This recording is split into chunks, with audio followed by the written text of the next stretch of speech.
Hello hello everybody, कैसे हैं आप सभी। Welcome to my YouTube channel. मेरा नाम है प्रणव कटारा और आज मैं आपसे काफ़ी दिनों बाद मिल रहा हूं। तो एक स्टोरी आपको सुनाने वाला हूं। उससे पहले ये देखो कौन आ रहे हैं। ये कौन आ रहे हैं, देखो ये। लेकिन पहले प्रणव सर आप ये बताइए जी कि सर, क्या बताएं।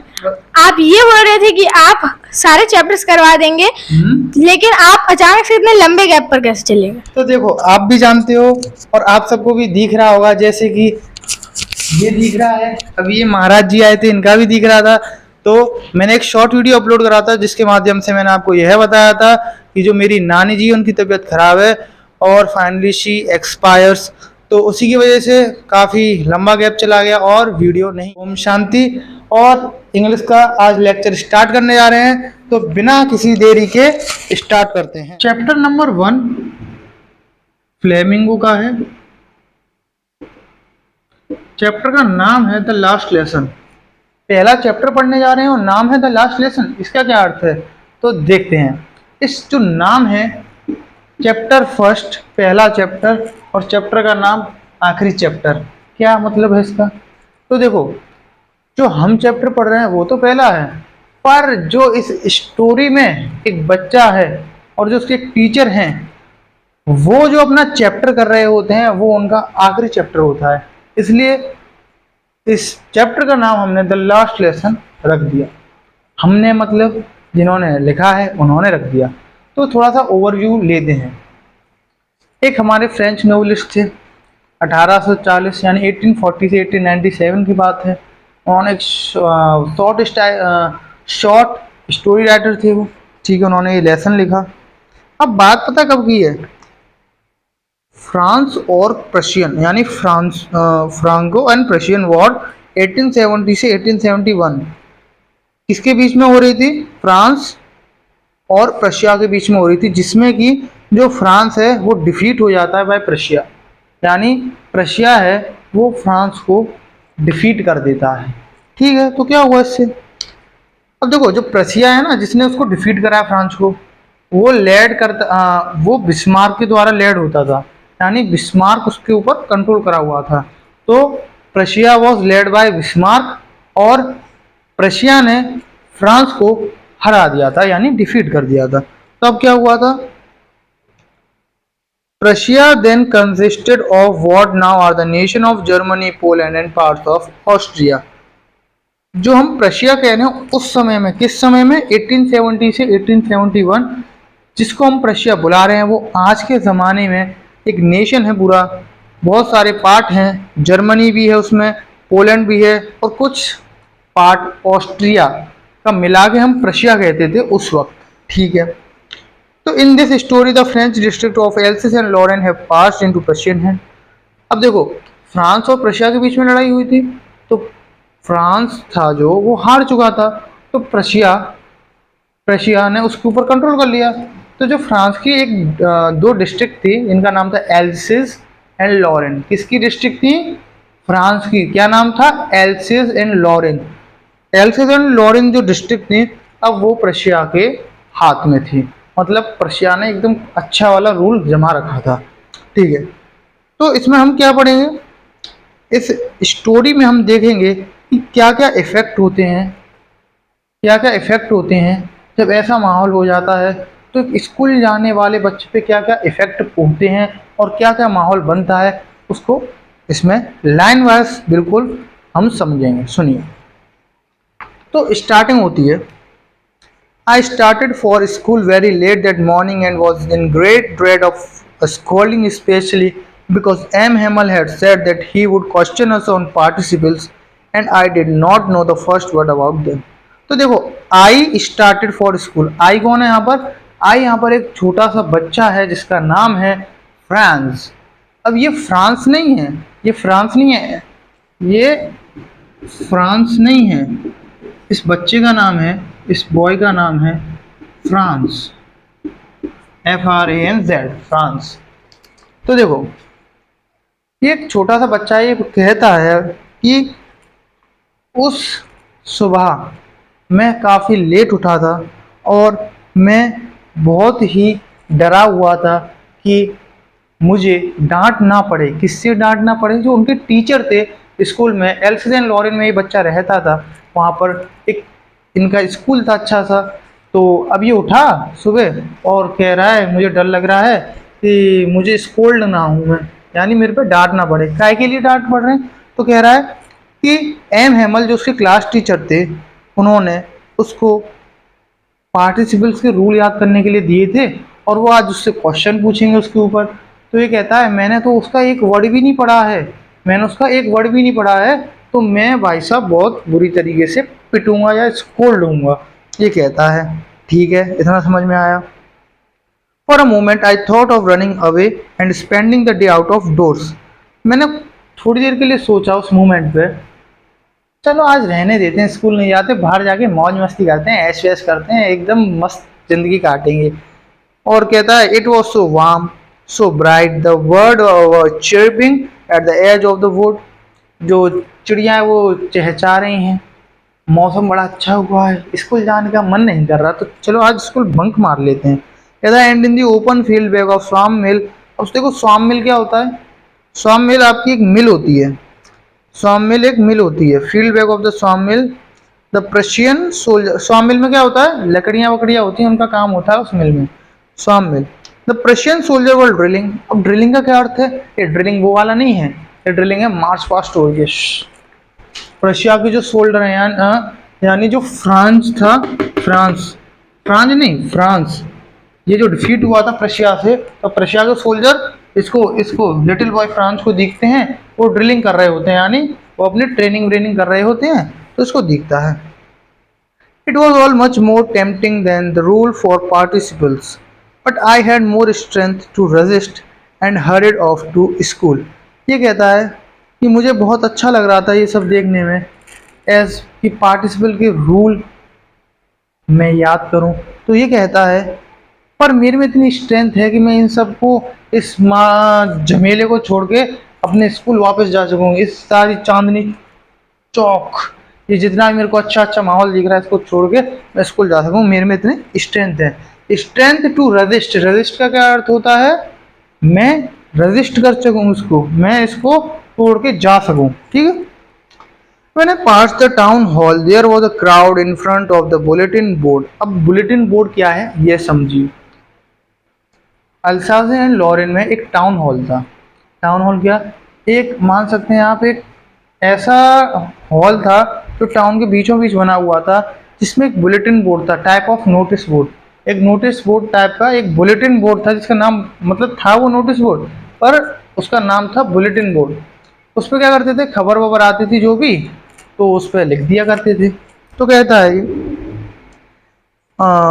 जब मैं जा रहा था टाउन हॉल से, तो वहाँ पर बहुत सारी भीड़ इकट्ठी हुई थी और वो सब बुलेटिन बोर्ड को देख रहे थे। अब कहता है for the last 2 years all our bad news had come from there, the lost battle, the draft, the order of the commanding officer, and I thought to myself without stopping what can be the matter now. ये कहता है पिछले 2 सालों से यहाँ पर bulletin board पर बुरी खबरें लिख रही हैं, जैसे कि आपका हमने द लॉस्ट बैटल, हमने बैटल हारे, the draft, the order of the commanding officer, officer command कर रहा है और कुछ ना कुछ काम रह गए हैं ड्राफ्ट उनके लिए। तो कहता है मैं अपने आप को स्टॉप करे बिना मैंने सोचा कि what can be the matter now, अब क्या हुआ। Then as I heard by as fast as I could go, the blacksmith Wachter who was there with his apprentice reading the bulletin called after me, don't go so fast Bob, you'll get to your school in plenty of time। क्या कहता है? then as I hurried by fast as I could go, मतलब कहता है मैंने जल्दी से जल्दी करा, जितना जल्दी से जल्दी मैं जा सकता था मैंने उतना जल्दी बाजी की। कहता है the black Smith. Black Smith कौन होता है? जैसे गोल्ड स्मिथ होता है सुनार, ऐसे ब्लैक स्मिथ होता है लोहार, जो लोहा पीट के बनाता है कुछ ना कुछ। कहता है वॉचर हु वॉज देयर। अब वॉचर कौन है? देखो ब्लैक स्मिथ खड़ा था वहां पर, वॉचर खड़ा था, हु वॉज देयर, एक वॉचर था वो खड़ा था विद हिज एप्रेंटिस। एप्रेंटिस माने मतलब blacksmith Wachter who was there with his apprentice reading the bulletin. Wachter कह सकते हो आप साथी था, और who was there with his apprentice उसके साथी के साथ खड़ा था। Reading the bulletin, bulletin board को पढ़ रहे थे। कहते हैं called after me don't go so fast bub you will get to school in plenty of time. वो मुझसे कहता है वहां से, वो मुझसे कहता है, कौन कहता है? The blacksmith Wachter who was there every seeding. मतलब जो ब्लैक स्मिथ था ना, वो कहता है कि बब तुम्हारे पास बहुत टाइम है, आराम आराम से जाओ। क्या कहता है? Bub you'll get to school in plenty of time don't go so fast. ज़्यादा जल्दी मत जाओ, तुम्हारे पास बहुत समय है। तो वो कहता है ऑलरेडी मैं लेट हो चुका हूँ, और ये कह रहा है कि बहुत समय है। कहता है I thought he was making fun of me. मुझे लगा कि वो मेरा मजाक उड़ा रहा है। तो कहता है and reach M Hamel little garden all out of breath. वो थकते हारते करके और एम हेमल के पास पहुंच जाता है, मतलब एम हेमल के स्कूल की तरफ पहुंच जाता है। अब क्या होता है? Usually when school begin there was a great bustle which could be heard out in the street of Alsace in Lorraine. यानी अक्सर करके यह होता था जब मैं स्कूल में एंटर करता था। अब ये बात कौन बता रहा है हमें? फ्रांस बता रहा है, जो लिटिल बॉय है फ्रांस, वो हमें बता रहा है। अक्सर करके जब मैं क्लास में एंटर यानी स्कूल में एंटर करा होता था, तो एक बहुत शोर शराबे की आवाज़ आती थी। देखो स्कूल में आती है ना शोर शराबे की आवाज़, तो कह रहा है ऐसे आवाज़ आती थी। Which could be heard out at the street of Alsace and Lorraine. यानी जो कि क्लियरली सुनी जा सकती थी। कहाँ पर रहता था ये France? Alsace and Lorraine. Alsace and Lorraine की स्ट्रीट, स्ट्रीट यानी गलियों में अच्छे से सुनाई दे सकती थी। वो इतनी तेज आवाज़ आती थी स्कूल में से। Okay. The opening and closing of desks, lesson repeated in unison very loud with our hand over our ears to understand better। यानी क्या कह रहा है? डेस्क होता है ना, desk, desk opening and closing of desk हो रही थी। लेसन्स थे जो हमारे चैप्टर होते हैं, हम पढ़ते नहीं ऐसे ऐसे मैम पढ़वाती हैं, तो सब एक साथ मिलके लेसन पढ़ रहे थे, रिपीटेड इन यूनिसन, यानी बार बार तेजी से उसको पढ़ रहे थे। और हमें अच्छे से समझ में आ सके इसलिए हम अपने कानों पे हाथ रख देते थे, जिससे हमें आवाज़ अच्छे से समझ में आ और वी कैन अंडरस्टैंड बेटर। ठीक है, तो मतलब ये यूजली जो होता है ना, हम क्लास में जाते हैं, जो हंगामा सा होता है, बातचीत होती है, बहुत सारी आवाज़ें नॉइज आती हैं क्लास में, उसकी बात बता रहा है कि अक्सर करके मैं स्कूल जाता था, ऐसा होता था। ठीक है। Teacher great ruler rapping on the table. अब देखो मास्टर की वाह वाही हो रही है यहाँ। कह रहा है ये मान लो ये रूलर क्या होता है? स्केल। ये रूलर लेके मास्टर जा रहा है ऐसे करके, हैं हमसे जबान लड़ाएगा, ये ले, मार दिया ऐसे करके। मतलब ये बता रहा है जो ग्रेट टीचर था वो अपने रूलर को लेके और रैपिंग ऑन द टेबल बजाता था टेबल पे। तो फिर क्या हुआ? बता रहा है वो कि ऐसा होता था। But now it was all so still. पर अब यह तो सब बिल्कुल शांति है प्रिय लग रहा है, शांत प्रिय लग रहा है, बहुत शांति है आज। कहता है I had counted on the commotion to get to my desk without being seen but of course that day everything had to be quite a Sunday morning. कह रहा है I had counted on the commotion to get to my desk without being seen. मैं अपनी seat की तरफ जाता था कि एम हेमल से उनकी निगाहों से बच सकूं। इतना शोर हो रहा था, इतने लोग इधर से उधर नौटंकी कर रहे थे वहाँ क्लास में, करते थे यूजली। तो मैं मतलब दुबकर अपनी सीट पे जाके बैठ जाता था, एम हेमल को पता नहीं चले। पर कहता है पर उस दिन तो सब कुछ इतना शांत था, सब अपनी जगह पे बैठे हुए थे कि मुझे लग ही नहीं रहा था कि मैं स्कूल में आया हूँ और ये मेरा ही स्कूल है। मतलब उसको इतनी शांति थी ना, उसे अजीब सा लगा एक। ठीक है, आगे देखना। I saw my classmate already in their places and M Hamel walking up and down his terrible iron ruler under his arm. कहता है कि मैंने अपने क्लासमेट्स को देखा, वो अपनी जगह पे ही बैठे हुए थे, और जो एम हेमल था, जो उनका टीचर था, वो वॉक कर रहा था ऐसे ऐसे ऐसे करके वॉक कर रहा था, इधर उधर इधर, with is terrible iron ruler. Iron ruler क्या? लोहे का स्केल। टेरिबल यानी बहुत ही डरावना। ऐसे करके एम एमल घूम रहा था, ऐसे करके एम एमल घूम रहा था। ठीक है, ठीक है, वो देख रहा था ये सब। कहता है I had to open the door and go in before everybody. कहता है मैं दरवाज़ा खोलता था और चला जाता था कि कोई भी पहले घुसे उससे पहले मैं चला जाता था क्लास के अंदर। You can imagine how I blushed and how frightened I was. अब वो हमसे कह रहा है, मतलब हम पढ़ रहे हैं ना, तो हमसे कह रहा है, मतलब जो भी पढ़ रहा है इसको वो कह रहा है कि सोच सकते हो तुम कि मैं कितना डरा हुआ था उस वक्त, मुझे लग रहा था मैं इतना लेट हूँ, एम हेमल क्या मुझे मारेंगे, क्या मुझे डांटेंगे एम हेमल। फिर आगे की चर्चा है, बट नथिंग हैपन। कहता है कुछ नहीं हुआ, मेरे को डर लग रहा था पर उसके बाद कुछ नहीं हुआ। एम हेमल ने मुझे देखा और बोला, बहुत ही अच्छे से प्यार से बोला कि अपनी प्लेस पे जाके बैठ जाओ तुरंत। तो लिटिल फ्रांस कहता है, वी लिटिल उससे कहता है, एम एमल कौन कहता है, एम एमल कौन है, फ्रांस का टीचर कहता है, छोटे फ्रांस तुम शांति से जल्दी से जाके अपने सीट पे बैठ जाओ। फिर कहता है, we were beginning without you, हम आज का लेसन स्टार्ट करने वाले थे तुम्हारे आने के बावजूद, मतलब बिगनिंग विदाउट यू, तुम ना आओ उससे पहले ही हम अपना लेसन स्टार्ट करने वाले थे। यानी कह रहे थे तुम अभी क्लास में आए नहीं हो, मतलब तुम आ रहे हो और हम चैप्टर स्टार्ट करने वाले थे, अच्छा है तुम आ गए, अब तुम आ गए हो तो तुम्हारे साथ स्टार्ट हो जाएगा। कहता है, I jumped over the bench and set down off at my desk, मैं कूदा और अपनी सीट पे जाके बैठ गया। Not till then when I had got a little over my fright and I see that our teacher had on his beautiful green coat. मतलब ये कहता है कि मैं कूद के जाके अपनी सीट पे बैठ गया। कहता है नॉट टिल देन, तब तक नहीं, when I had got a little over my fried, पर मैंने थोड़ा सा अपने डर के ऊपर काबू पा के मैं बैठा। कहता है फिर मैंने देखा कि हमारा जो एम एमल मास्टर है वो आज ग्रीन कलर का कोट पहन के आया है, बहुत सुंदर ब्यूटीफुल ग्रीन कोट पहना है। His frilled shirt, frilled shirt क्या, एक शर्ट है जिसपे धागे धागे लटके हुए हैं, frilled shirt, and the little black silk cap, एक छोटी सी कैप पहनी है सिल्क ब्लैक कलर की, all embroidered that he never war except on inspection in price day. कहता है वो ये जो भी अटायर उसने पहन रखा था, अटायर क्या, जो भी उसने सामान पहन रखा था वो ऑलरेडी ऐसे नहीं पहनते थे, या तो इंस्पेक्शन डे पे पहनते थे या प्राइस डे पे पहनते थे। उन्होंने कहा ठीक है, ठीक है, अच्छा है। फिर आगे क्या है, beside the whole school seemed so strange and solemn, but the thing that surprised me most was to see on the back benches that were always empty।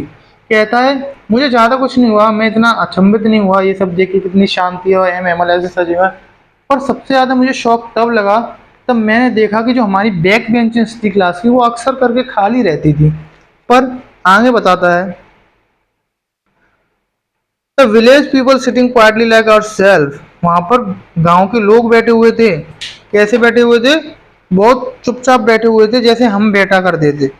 उसमें कौन कौन था विलेजर्स में, ओल्ड हाउसर था, ओल्ड हाउसर एक आदमी था वो बैठा हुआ था जिसका नाम हाउसर है, with his three cornered head, उसकी जो हेड थी वो थ्री कॉर्नर थी, थ्री कॉर्नर हेड। ठीक है, और कौन था, द फॉर्मर मेयर बैठा था वहाँ, फॉर्मर पोस्ट मास्टर था, और भी बहुत दो तीन लोग बैठे थे। ठीक है, and Hauser had brought an old primer thumbed at the edges and he held it open on his knees with his great spectacles lying across the pages। यानी उसने स्पेक्टल्स यानी चश्मे लगा रखे थे, नीज अपने घुटनों के पास, जांग के पास वो ओल्ड प्राइमर रख रखा था और वो उसको पढ़ रहे थे। ठीक है, while I was wondering about it all, M. Hamel mounted his chair and in the same grave and gentle tone which he had used to me, said, my children, this is the last lesson I shall give you। और वो France सोच रहा होता है M Emil के बारे में, तभी क्या होता है, एम एमल अपनी कुर्सी पे से उठता है और सेम आवाज़ से जेंटल टोन में कहता है कि जैसे वो मुझसे बात करा करते थे, वो कहता है, माई चिल्ड्रंस, मेरे बच्चों, हमारा ये आखिरी लेसन होने वाला है जो मैं आज तुम्हें पढ़ा रहा हूँ। ठीक है, कहता था, order has come from Berlin, the order has come from Berlin to teach only German in the school of Alsace and Lorraine. क्या कह रहे हैं, the order came from Berlin, Berlin कहाँ है, देखो प्रशिया जीता था, प्रशिया, अब आज के ज़माने में प्रशिया में जर्मनी आता है, कुछ पार्ट ऑस्ट्रिया का भी आता है, तो देखो जर्मनी में वहाँ पर एक प्रशिया में एक स्टेट मान लो या कुछ मान लो, बर्लिन था, वहाँ पर बर्लिन नाम की जगह थी, वहाँ से ऑर्डर पास होके आए थे, कहाँ पर, फ्रांस पे। फ्रांस हार चुका था, डिफीट हो चुका था ये फ्रांस, इसमें ऑर्डर आए थे एल्सेस एंड लॉरेन में, क्या कि अब कल से जर्मनी पढ़ाई जाएगी। फ्रांस है, फ्रांस की लैंग्वेज कौन सी होती है, फ्रांस की लैंग्वेज क्या है, फ्रेंच। फ्रांस में फ्रेंच लैंग्वेज बोलते हैं। ये तो बच्चे का नाम है फ्रांस, ये अलग है। ये आपका एक मान लो कंट्री था, कंट्री फ्रांस, तो इसमें फ्रेंच लैंग्वेज बोली जाती थी, फ्रेंच लैंग्वेज। तो देखो कह रहा है प्रशिया से ऑर्डर आया है कि एल्सेस लॉरेन की स्कूल में अब फ्रेंच नहीं पढ़ाई जाएगी, अब वहाँ जर्मनी पढ़ाई जाएगी और कल एक न्यू मास्टर वहाँ आ रहा है। तो एम एमल ये सब बताते हैं। ठीक है, आगे बढ़ते हैं। तो कहता है एम एमल कि this is your last French lesson, I want to be your very attentive. कहता है ये मेरा लास्ट फ्रेंच लेसन, मैं चाहता हूँ कि आप बड़े ही अटेंटिव होकर मुझे सुने, बड़े ही आप जागरूकता के साथ मुझे सुने, फोकस होकर सुने। कहता है what a thunderclap this words to me, the wretches that was what they would of at the town hall। कहता है what a thunderclap this word to me. कहता है ये शब्द मेरे ऊपर बिजली की तरह गिरे। क्या शब्द थे? ओह the wretches that was that they had put up at the town hall। उसने सोचा ये शब्द मेरे ऊपर बिजली की तरह गिरे। अब मुझे समझ में आया कि बुलेटिन बोर्ड पे आखिरकार वहाँ क्या लिखा था। वहाँ लिखा था कि अब कल से एक न्यू मास्टर आएगा और एल्सेस एंड लॉरेन की स्कूल में ओनली जर्मन पढ़ाई जाएगी। ये ऑर्डर कहाँ से आए थे? प्रशिया में एक स्टेट या कुछ मान लो आप बर्लिन से आए थे, बर्लिन से। ठीक है। My last France lesson, M Hamel बोलते हैं मेरा आखिरी फ्रांस लेसन है। What I hardly knew how to write I should never learn any more. अब फ्रांस बता रहा है कि I hardly knew how to write, मैं नहीं जानता था कि लिखते भी कैसे, मुझे लिखना भी नहीं आता था। कहता है मैंने कभी लर्न ही नहीं करा किसी भी चीज़ को। I must stop there then, मैंने वहाँ रुक गया। Oh how sorry I was for not learning my lesson, मुझे कितना अपने आप पर अफसोस हो रहा है कि मैंने एक भी लेसन याद नहीं करा। फॉर सीकिंग बर्ड्स एग और गोइंग स्लाइडिंग ऑन द सार, बजाय उसके कि मैं घूमने चला गया, कभी मैंने चिड़ियाओं के अंडे देखे, कभी मैं स्लाइड करने चला गया ऑन द सार। My books that had seemed such a nuisance a while ago so heavy to carry, my grammar and my history of the saint were old friend now that I couldn't give up. अब ये बता रहा है कि मैंने पहले बिल्कुल अच्छे से नहीं पढ़ा था, मैं पढ़ता नहीं था, एम एमल बोलते रहते थे, मैं एक कान से सुनता था दूसरे से निकाल देता था। मेरे पास बुक रखी थी, मेरे पास पुरानी किताब थी, हिस्ट्री की भी किताब थी उसमें, ग्रामर भी थी उसमें, और हिस्ट्री ऑफ द सेंट, पूर्वजों की हिस्ट्री थी, पूर्वजों की इतिहास था। कहता है मैंने कभी अच्छे से नहीं पढ़ा, पर अब ये जो पुरानी किताब है मेरी दोस्त, अच्छी दोस्त बन चुके हैं। मतलब एंड वक्त पे वो कह रहा है अब मेरी अच्छी दोस्त बन चुके हैं जब एम एम का लास्ट डे। ठीक है। आई कुडंट गिव अप, मैं अब हार नहीं मानूंगा, फ्रेंड्स कहता है, friends. And M. Hamel too. The idea that he was going away, that should never see him again, made me forget all about his ruler and how cranky he was। अब M Hemal के बारे में France कह रहा है कि जब मुझे मालूम पड़ रहा है कि एम हेमल जाने वाले हैं, अब हमें कोई नहीं पढ़ाएगा, एम हेमल की जगह कोई नया मास्टर आएगा, तो मैं सब कुछ भूल चुका हूँ कि एम हेमल कितना क्रैंकी था, कितना स्ट्रिक्ट था। क्रैंकी यानी एक तरह से गुस्सैल कह सकते हो, गुस्सैल था, कितना चिड़चिड़ा था। पर मैं सब भूल चुका हूँ जब मेरे को मालूम पड़ा कि वो जा रहा है, मैं बहुत ही अपसेट हो गया हूँ और मेरे अंदर एक फीलिंग आ गई है लव की टूवर्ड्स एम हेमल। फ्रांस, मान लो मैं फ्रांस में, मैं मतलब मैं सोच रहा हूँ कि मैं अब मेरे अंदर प्यार उभर आया है एम हेमल के लिए। देखो poor man, it was in honor of the last lesson that he had put on his fine Sunday clothes, and now I understood why the old men of the village were sitting there in the back of the room. It was because they were sorry to that they had no gone to school more. It was their way thanking our master for his 40 years of faithful services। अब वो कह रहा है France, अब मुझे समझ में आया कि यहाँ पर ये विलेज के लोग पीछे आके क्यों बैठे हुए हैं। क्योंकि देखो जो विलेज के लोग थे ना, वो भी पहले एम हेमल के स्टूडेंट रहा करे थे, मतलब वो भी पहले एम हेमल से पढ़ते थे।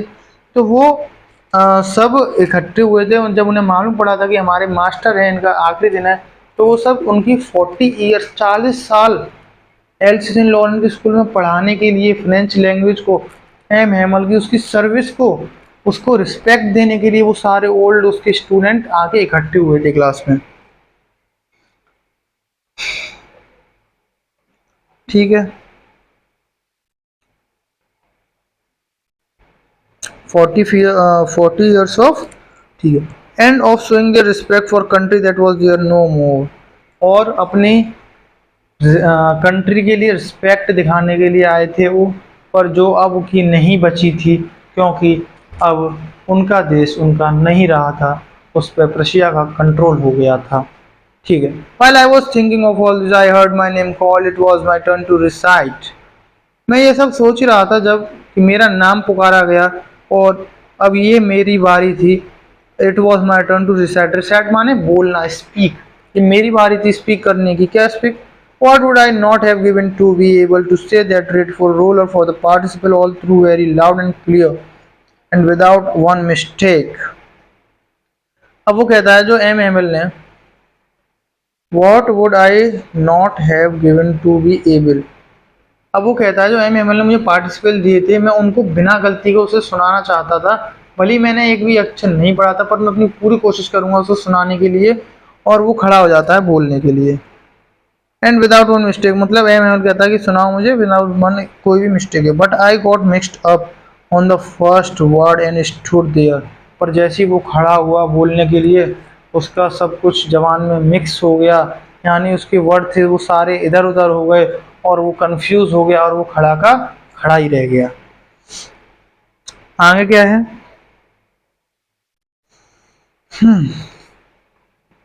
ठीक है, holding on to my desk my heart beating, कहता है मैं अपनी डेस्क पे खड़ा था और मेरा दिल धड़क रहा था। And not daring to look up, और मैं ऐसे करके खड़ा हुआ था, मेरा ऊपर देखने की भी हिम्मत नहीं हो रही थी।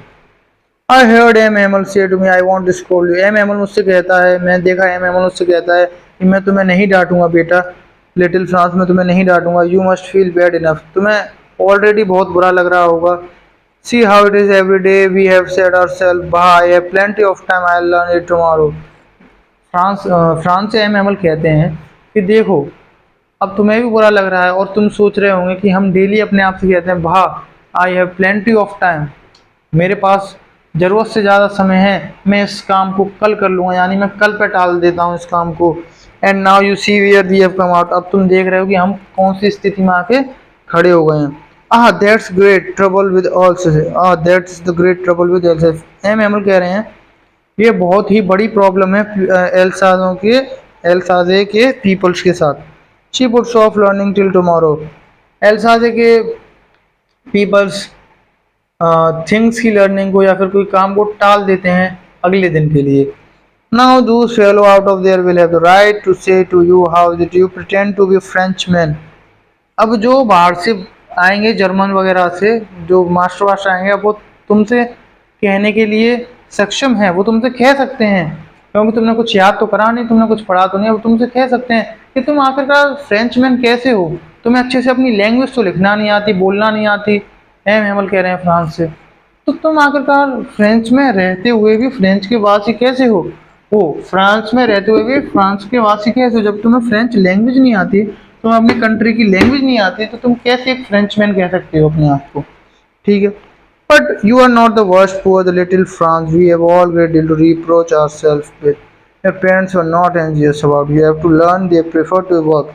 अब कहता है कि इसमें तुम्हारी कोई गलती नहीं है कि तुम चीज़ों को छोड़ देते हो और वो करते हो। कहता है तुम्हारे पेरेंट्स भी इसमें हिस्सेदार हैं, शामिल हैं तुम्हारे ना पढ़ने में, क्योंकि वो चाहते हैं कि वो प्रेफर करते हैं कि तुम काम पे जाओ, फार्म पे, मिल्स पे, तो तुम थोड़ा सा पैसे कमा के लाओ। और and I have been to blame, और मैं अपने आप को भी कसूरवार ठहराता हूँ। क्यों? क्योंकि I have not often sent to water my plant, मैं तुम्हें अक्सर करके पानी देने के लिए, पौधों में पानी देने के लिए, फ्लावर में पानी देने के लिए भेज देता था। Institute of learning our lesson, बजाय कि हमारे लेसन पढ़ने के लिए, मैं जब मेरा मन करता था, मैं तुम्हें मेरा मन नहीं करता था पढ़ाने का, तो मैं तुम्हें पानी देने के लिए भेज देता पेड़ों में, फ्लावर्स में। And when I wanted to go fishing did I just give you a holiday, और क्या मैंने आपको हॉलीडे भी नहीं दिया? मैंने हॉलीडे भी दिया है तुम्हें। जब मेरा मन नहीं करता था पढ़ाने का, मेरा फिशिंग पे जाने का मन करता था, तो मैं तुम्हें एक हॉलीडे दे दिया करता था। कहता then from one thing to another M Hamel went on a talk to the French language. अब एक से लेकर दूसरी बात एम हेमल बोले जा रहे थे, फिर एक बात पे आए, अब वो फ्रेंच लैंग्वेज के बारे में बोल रहे हैं। फ्रांस कंट्री की जो फ्रेंच लैंग्वेज है उसके बारे में बोल रहे हैं। किससे बोल रहे हैं? फ्रांस, एक लड़का है लिटिल बॉय फ्रांस, उसको बोल रहे हैं। It was the most beautiful language in the world, that clearest, the most logical, that we must guard it among us, forget it, because when people are enslaved, as long as they hold fast to their language, it is the fed the key to the oppression। कहते हैं कि language बहुत ही अच्छी है, बहुत ही सुंदर है, बहुत ही लॉजिकल लैंग्वेज है और बहुत ही क्लियरेस्ट है, बहुत ही साफ लैंग्वेज है, बहुत ही सिंपल है, अच्छे से समझ में आती है। हमें इसको बचा के रखना चाहिए, हमें इसको गार्ड करके रखना चाहिए और हमें इसे नेवर फॉरवर्ड, हमें कभी नहीं भूलना चाहिए। क्यों? अगर हम पीपल आर इंस्लेव्ड, अगर हम इंस्लेव्ड यानी गुलाम बनते हैं किसी के, तो as long as they hold fast, जितना हम अपनी लैंग्वेज को होल्ड कर सकेंगे, हमें बोलना आता होगा, अगर हम गुलाम भी होंगे तो हमारी जो लैंग्वेज है वो वर्क करेगी एज अ की टू प्रेशन, एक चाबी की तरह जो कि हमारी गुलामी के ताले को खोल सकती है। लैंग्वेज के बारे में एम अहमद कितनी सुंदर बातें कह रहे हैं, आगे देखते हैं क्या हुआ है। Then he open the grammar and read the last lesson. तब अपनी वो ग्रामर की किताब खोलते हैं और बोलते हैं अपना लेसन रीड करते हैं। I was amazed to see how well I understood it, all he said seemed so easy I think too that I had never listen so careful. अब कहता है, एम हेमल नहीं कह रहा, अब कह रहा है ये लिटिल बॉय, बच्चा फ्रांस कह रहा है कि वाओ वाओ क्या बात है, एम हेमल पढ़ा रहे हैं, मुझे आज सब कुछ समझ में आ रहा है, मुझे पहले कुछ समझ में नहीं आता था, आज मुझे सारी चीज़ें अच्छे से क्लियर हो रही हैं, सब समझ में आ रहा है और मैंने आज से पहले इतनी ध्यान से एम हेमल को कभी नहीं सुना था। And that he had never explain, और शायद हो सकता है कि उसने एम हेमल ने कभी इतना अच्छा एक्सप्लेन नहीं करा हो, या फिर ऐसा भी हो सकता है कि मैंने ना सुना हो। वो ऐसे कह रहा है, कहता है everything was so much patience, ये सारी चीज़ें कितनी पेशेंस से पढ़ा रहे हैं M Hamel. It seemed almost as if the poor man wanted to give us all he knew before going away. अब फ्रांस कह रहा है कि मुझे एम हेमल ऐसा लग रहा है कि एक ही दिन में सारा मुझे पढ़ा के चले जाएंगे, उनके मन में जाने से पहले ये है कि मैं सारी चीज़ें इनको दे जाऊं अपनी, और सारा चीज़ें पढ़ा जाऊं उनको एक ही दिन में। वो इतने परेशान लग रहे हैं एम हेमल, ऐसा फ्रांस कह रहा है हमसे। And to put it all in head on that one stroke, और एम हेमल चाहते हैं कि हम सारी चीज़ों को एक ही स्ट्रोक, एक ही झटके में अपने दिमाग में उतार लें। After the grammar we had a lesson in writing, grammar के बाद हमें राइटिंग करनी थी लेसन की। That day M Hamel had a new copy for us, उस दिन एम एमल नई कॉपी लाए, बड़ी सुंदर कॉपी थी, राउंड हैंड, फ्रांस एल्साजे, मतलब उसमें लिखा हुआ था उसके ऊपर, जैसे जैसे देखिए फ्लेमिंगो लिखा हुआ है, ऐसे ही एम एमल किताब लेके आए थे हम सब के लिए, इतनी सुंदर किताब, उस पर लिखा था France Alsace, France Alsace. They look like the little flags floating everywhere, वो किताबें ऐसे लग रही थी कि हमारे देश का झंडा है वो इधर उधर फैल रहा है, छोटे छोटे झंडे। In the school room hung from the rod at the top of our desk, you ought to have seen everyone set to work and how quiet it was।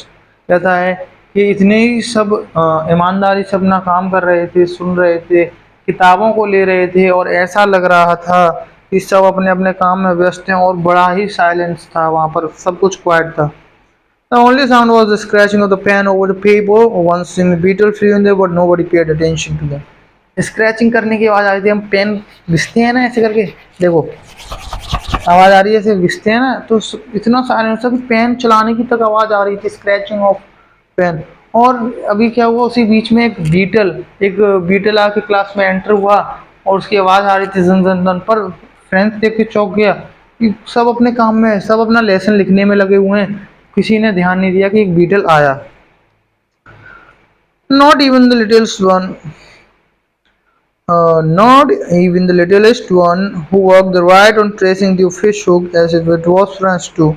On the roof, the pigeon covered were low, and I thought to myself, will they make the sing to in German even the pigeon? अब वो सोचता है कि वहाँ पर कबूतर pigeon बैठे हुए थे, अब वो मन ही मन सोच रहा है फ्रांस, क्या जब जर्मन वाले टीचर आएंगे तो ये जो पीजन कोवर्ड कर रहे हैं, कोवर्ड यानी COOED, आवाज निकाल रहे हैं, कू कू कू, ऐसे गुटरुकू करते हैं ना। तो कह रहे हैं क्या जब जर्मनी वाली लैंग्वेज आ जाएगी तो क्या ये जर्मन में गुटरुकू करेंगे? ऐसा बच्चा है वो सोच रहा है, वैसा कुछ होता नहीं है। ठीक है। Even the pigeon, oh where whenever I looked up from my writing I saw MML sitting motionless in his chair and gazing। जब भी मैं लिखता हूँ और मैं एमएमएल की तरफ देखता हूँ तो देखता हूँ कि वो मोशनलेस बैठे हुए हैं, गेज कर रहे हैं। गेजिंग, गेजिंग यानी देखना, इधर से उधर चीजों को देख रहे हैं। फर्स्ट पहले इधर देखा फिर उधर, ऐसे करके देख रहे हैं। वो अपने दिमाग को स्थिर करना चाहते हैं। How everything look like in the school room fancy for 40 year he had been there same place. अब फ्रांस कह रहा है कितनी चौंकाने वाली बात है कि 40 साल तक ये बंदा यहीं पर रह के इसने अपनी ज़िंदगी गुजार दी पूरी। और गार्डन आउटसाइड उसने एम ए मतलब गार्डन के बाहर देख रहा है। The window in his class in front of him, क्या देख रहा है एम एम एल बाहर? कि ओनली डेस्क एंड बेंचेस, पहले तो अंदर देख रहा है कि जो डेस्क और बेंच है वो वर्न आउट स्मूथ, वॉर्न क्या घिस घिस जाती हैं ना तो स्मूथ हो जाती हैं, तो ऐसे हो गई हैं। The walnut trees in the garden were taller, जो वॉलनट अखरोट के पेड़ लगे हैं वो लंबे लंबे हो गए हैं। एम एमल देख रहा है सब। And the hop vine that he had planted himself to and about the windows to the roof, और उसने होप वैन की एक बेल लगाई थी जो कि अब ट्विन यानी ट्विन क्या घुमाओ उसमें छल्ले बन जाते हैं ना, वो डोर के ऊपर ऐसे छल्ले बन के चढ़ गई है। और how it must have broken his heart to the leave it all poor man to hear his sister। अब क्या होता है, वो एम हेमल है, वो बहुत ही मतलब एक गरीब आदमी, गरीब पुअर मैन क्या कहना चाह रहा है, गरीब नहीं कहना चाह रहा, वो कहना चाह रहा है वो इतना इतना मतलब आप कह सकते हैं इतना सैड है, इतना मतलब उसके हाथ में कुछ नहीं है, वो कुछ नहीं कर सकता, उसे जाना ही पड़ेगा, ऑर्डर आए हैं। तो वो कह रहा है एक तरीके से पुअर मैन जिसके पास कोई पावर नहीं है कि वो कुछ कर सके, और वो सैड हो रखा है, उसका दिल टूटा हुआ है। तभी क्या होता है, to hear his sister moving out in room our packing their trunks, इसकी सिस्टर फ्रांस की सिस्टर की आवाज़ आती है कि अपना ट्रंक यानी अपना ट्रंक क्या होता है सामान, अपना लगेज बांध लीजिए, for the must have leave the country next day. But he had courage to hear every lesson to the very last after the, पर फ्रांस में करेज है कि वो जो हर चैप्टर है उसको लास्ट तक पढ़े सुने, ठीक है। After the writing we had a lesson in history, और राइटिंग के बाद उसका लेसन था हिस्ट्री में। And then the babies chanted their ba bi be bu bu, ba bi be bu bu, मतलब जो बच्चे हैं वो पढ़ रहे हैं और आवाज़ आ रही है बाबी बे बूबू, ऐसे करके आवाज़ आ रही है। बच्चे पढ़ते हैं तो आवाज़ आती है, तो उसको दर्शाया गया है। Down there at the back of the room, old Hauser had put on his spectacle and holding his primer in both hand। और उसने स्पेक्टल पहन ली है, किसने? ओल्ड हाउसर ने। अपनी ओल्ड प्राइमर जो डिक्शनरी वगैरह है अपने हाथ में उठा ली है। Spell the letter with them, बच्चों के साथ वो स्पेल कर रहे हैं, लेटरों को बोल रहे हैं उसमें से देख देख के। You could see that he too was crying, जो हाउसर है वो भी रो रहा है। उस with his voice trembled with an emotion, कांप रही है उसकी वॉइस बोलते वक्त उसके इमोशन के साथ। And it was so funny to hear him that we all laugh and cry, और ये बहुत ही मज़ेदार था देखने के लिए और सुनने के लिए कि हम सब चाहते थे कि हम हंसें और रोएं। Ah, how well I remember it the last lesson, पर मैंने जो लास्ट लेसन पढ़ा था मुझे कितना अच्छे से याद है, मैं सोच रहा हूँ उसके बारे में। फिर all at once that church clock struck 12, तभी जो चर्च होती है ना उसमें घड़ी 12 बज गए हैं। Then the Angelus at the same moment the trumpet of the Prussian returning from drill sounded under our windows. M Hamel stood up, तभी देखा कि जो ड्रिल होने की आवाज़ आ रही है, और जो eight the same moment the trumpet of the Prussian, मतलब प्रशियनों की आवाज़ आ रही है ड्रिल करने की, साउंडेड अंडर आवर विंडोज, हमारे विंडो के अंदर से आवाज़ आ रही है कि वो निकल रहे हैं वहाँ से। M Hamel stood up, M Hamel खड़े हुए, वेरी पेल, बहुत ही दुखी चेहरे से। In his chair I never saw him look so tall, मैंने कभी नहीं देखा था कि वो जब खड़े होते हैं कि वो इतने लंबे दिखते हैं। My friend said he, I but something choked him, he could not go on. My friends said he, मतलब एम एमल का मेरे दोस्तों, आई वो कुछ कहना चाहते थे पर इतनी इमोशनल हो चुके थे वो कि उनके गले में से वो आवाज़ निकल नहीं रही थी। तो he could not go on, उन्होंने आगे नहीं बोला। Then he turn to the blackboard, तब वो अपने ब्लैक बोर्ड की तरफ मुड़े और क्या मुड़े, फिर एम हैमल की बात कर रहा हूँ, एम हैमल मुड़े और फिर क्या लिखा है, and took a piece of chalk, मान लो एक चौक उठाई उन्होंने और and bearing on with all his mind he wrote as large as he could. अब वो bearing all with all his might he wrote as large as he could, उसने जितना बड़ा हो सकता था उतना बड़ा बोर्ड पे ऐसे करके लिखा, ऐसे करके वाह विवा ले फ्रांस, वावले फ्रांस। वावले फ्रांस का क्या अर्थ है? France you may live long, people of France, you may live long. Then he stopped and leaned his against the wall and without a word he made his gesture. अब क्या हुआ, उसको लिखने के बाद उससे मुंह से कुछ नहीं निकला और बस उसने एक गेस्चर करा। क्या गेस्चर करा? उसने अपना हाथ वेव करा और बच्चों को कह दिया कि तुम जाओ, school was dismissed, you may go. क्या कहा? Without a word he made a gesture to us with his hand, school is dismissed, you may go. इसी के साथ हमारा चैप्टर खत्म होता है। एम हेमल ने लास्ट में ये विव ले फ्रांस लिख के चौक रख के और ऐसे करके बोल दिया the class was dismissed, you may go. तो ये जो चैप्टर था काफ़ी ज़्यादा अच्छा था। द लास्ट लेसन नाम इसलिए रखा गया इसका क्योंकि वो एम हेमल का लास्ट दिन था जब वो पढ़ा रहा था। अगले दिन एक जर्मन मास्टर आने वाला था। क्यों? क्योंकि the order came from Berlin to teach only German in the school of Alsace and Lorraine. I hope आपको ये चैप्टर काफ़ी अच्छा और काफ़ी अच्छे से समझ में आया होगा। और मैं माफ़ी चाहता हूँ क्योंकि मैं वीडियो अपलोड नहीं कर पाया था 16-17 दिनों से, क्योंकि मेरी नानी की तबीयत ख़राब थी, उनके पास मम्मी को ले जाना पड़ता था और अब उनकी डेथ हो चुकी है, वो एक्सपायर हो चुकी हैं, तो अब वीडियो आया करेंगे। तो अगर आपको अच्छा लगा हो तो लाइक करिएगा और आप चाहते हो कि मैं इसके क्वेश्चन आंसर लाऊं तो कमेंट में लिखना ना भूलिएगा। Till then tata bye bye.